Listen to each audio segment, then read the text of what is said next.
वातावरण प्यार वाला, करुणा दया वाला, एक दूसरे के काम आने की भावना वाला, वो वातावरण स्वर्गमयी वातावरण होता है। इसीलिए धरती को जन्नत, धरती को स्वर्ग बनाने की जब बातें होती हैं तो इन भावनाओं के बगैर संभव नहीं है। यही महापुरुष संत जन कल से इसी बात के ऊपर ये जोर दे रहे हैं कि ये भावनाएं जब तक हमारी बनेंगी नहीं, तब तक ये धरती का तो क्या, हमारे घर का भी स्वर्ग बनना मुमकिन नहीं है, हमारे गली मोहल्ले का भी स्वर्ग बनना मुमकिन नहीं है, हमारे प्रांत, हमारे मुल्क का भी स्वर्गमयी रूप बनना संभव नहीं है। दुनिया और संसार की बात तो छोड़ो। तो इसलिए इन सुंदर भावनाओं का होना बहुत ज़रूरी है। हृदयों में अगर वो बस जाए तो फिर वास्तविकता में एक सुंदर चाल इंसान के द्वारा चली जाएगी। वो वही इंसान जो परिवार के अंग के रूप में है, समाज का हिस्सा है, इस देश का वासी है और सारे संसार के जो मानवीय परिवार जिसको हम कहते हैं उसका हिस्सा होकर ये हर जगह पर दूसरों के लिए वरदान साबित होगा। क्योंकि एक इकाई ही सुंदर रूप धारण कर गई तो वही इकाई फिर किसी रूप में भी है, उसने औरों के लिए सुख का कारण बनना है। तो इसलिए एक इकाई, दो इकाई नहीं, एक सामूहिक रूप में अगर यही एक इंसान इन गुणों से युक्त हो जाता है तो वही फिर धरती के लिए वरदान बन जाता है। और अगर ऐसा नहीं, इससे विपरीत भावनाओं से युक्त है, वो तो फिर हम नज़ारे देख ही रहे हैं कि यही इंसान दानव और शैतान बनकर इस धरती को पलीत कर रहा है। जहाँ पर प्यार की नदियाँ बहाने की बात, प्रेम की गंगा बहाने की बातें ये होती आ रही हैं, वहाँ पर उसकी बजाय खून की नदियाँ बहाई जा रही हैं। किस तरह से इंसान ऐसे एक हैवानियत और शैतानियत वाली फितरत और प्रवृत्ति से युक्त होकर इस दुनिया के सफ़र को, इस जीवन के सफ़र को तय कर रहा है।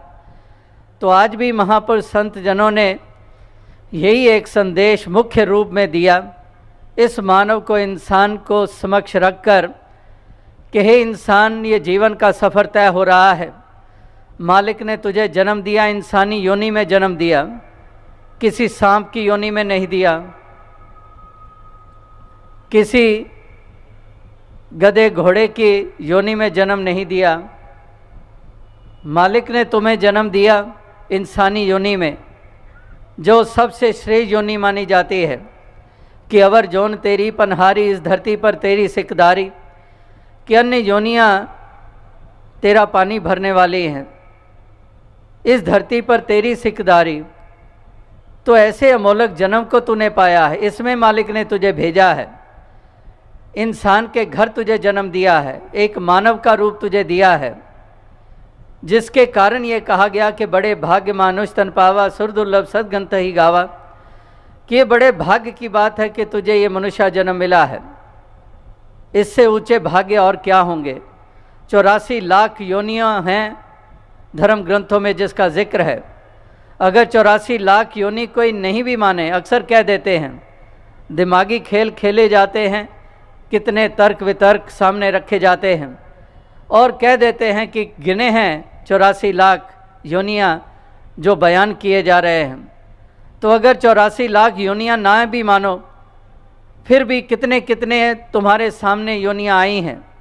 डिस्कवरी चैनल खोलो या कोई और इन्फॉर्मेशन का चैनल आप खोलो, उसमें आपको कितने कितने ओशंस में, पानी में, जल में कितने कितने वो रूप मिल जाएंगे, कितने धरती के ऊपर कीड़े मकोड़ों की किस्में मिल जाएंगी, कितनी हवा में उड़ने वाले परिंदों की किस्में मिल जाएंगी, कितने जंगलों में रहने वाले जानवर, कितने ही सांप की जातियाँ प्रजातियाँ मिल जाएंगी।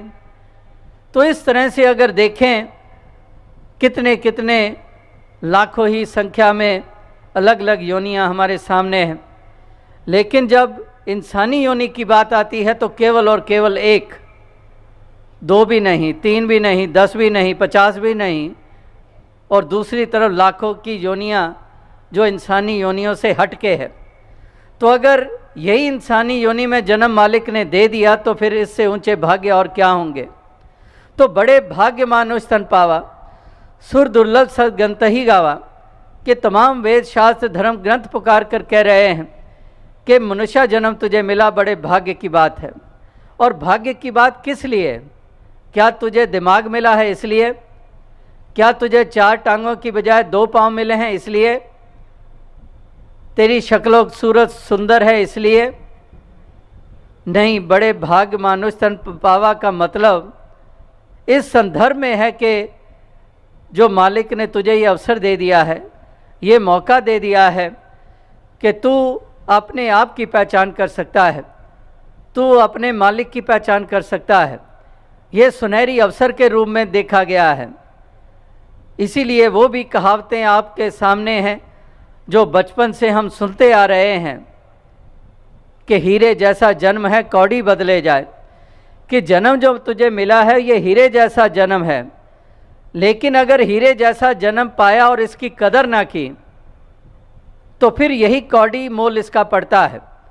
और अक्सर इंसान अपने ही हीरे जैसे अमूल्य जीवन का मोल कौड़ी डालते हैं, क्योंकि वो इस सत्य की तरफ नहीं बढ़ते हैं, क्योंकि वो मानवीय गुणों से युक्त नहीं होते हैं, क्योंकि ह्यूमन वैल्यूज से उनका कोई सरोकार नहीं है, क्योंकि उनके जीवन में प्रेम करुणा का कोई नामो निशान नहीं है, क्योंकि वो अहम अभिमान में जीते हैं, क्योंकि वो संकीर्णताओं में जीते हैं, क्योंकि वो तंग दिलियों में जीते हैं, क्योंकि वो दूसरों को कीड़े मकोड़े समझकर उन पर जुल्म और सितम करते हैं, कुचलते हैं, मसलते हैं।